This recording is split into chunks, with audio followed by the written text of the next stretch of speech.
அருள் பெரும் ஜோதி அருள் பெரும் ஜோதி தனி பெரும் கருணை அருள் பெரும் ஜோதி. சித்தர்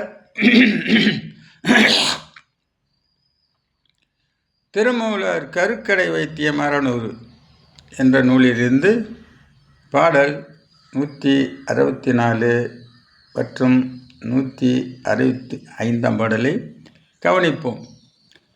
பத்தித்த சித்தர்கள் மால்வரோ மாலார் உத்தகரு உரைத்திடார் எண்ணந்தி பத்தித்த பூரணம் பார்த்தவர் மாலார்கள் குத்தித்த கற்பம் உண்டவர்க்கு சாவில்லை.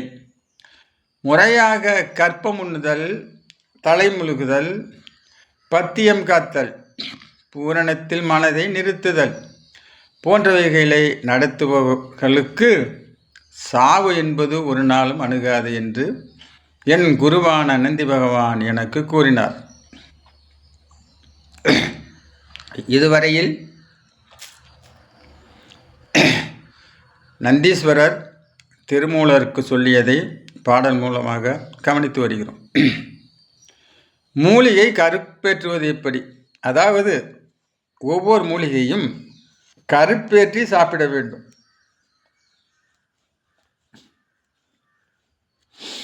ஒவ்வொரு மூலிகையையும் கருப்பேற்றி சாப்பிட வேண்டும்.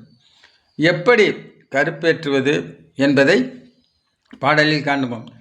கேட்டிடு 5 கருவான மூலிகை நாட்டிடு கரிசாலை நலமாக கருப்பேற்ற வாட்டமாம் குழி வெட்டி அதிலே கரம்பை மண்ணிட்டு பூட்டு சேரான்கொட்டை வெட்டி போட்டிடு.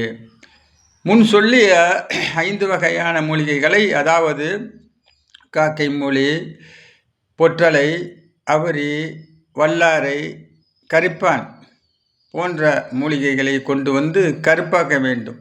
அது எப்படி என்றால், சேரான்கொட்டையை 2ஆக வெட்டி முறையோடு கரம்பை மண் இட்டு தண்ணீர் ஊற்றி கொட்டைகளை அதில் போட்டு 6 மாதம் வைத்திருக்க கொட்டைகள் அழுகி போகும்.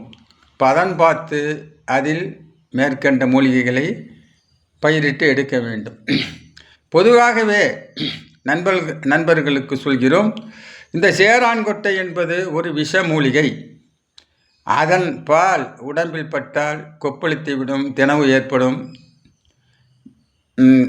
அந்த பாலை உண்டவர்கள் மாண்டு போவார்கள். ஆகையால் இந்த சேராங்கொட்டை கையாள்வதில் அனுபவம் உள்ளவ ஒருவரை அருகில் வைத்து கொண்டு செய்வது நலம். நான் சுமார் ஒரு 7 வருடத்திற்கு முன் சேராங்கொட்டையை வெட்டினேன். சேராங்கொட்டை வெட்டும்போது உடம்பு முழுக்க பால் கருப்பாக தெரித்து பனியன் எல்லாம் நனைந்து விட்டது. ஆனால் இது விஷ மூலிகை என்று தெரியும், விஷ வித்து என்பது தெரியும்.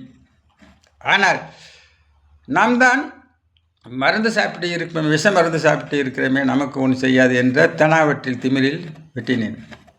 ஆனால் ஏதும் செய்யவில்லை. முகத்தில் மட்டும் லேசாக தினவுடன் வீங்கிவிட்டது.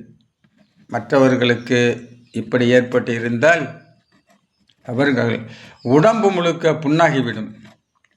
ஆகையால் புண்ணாக்குவதை விட தினவு அதிகமாக எடுக்கும்.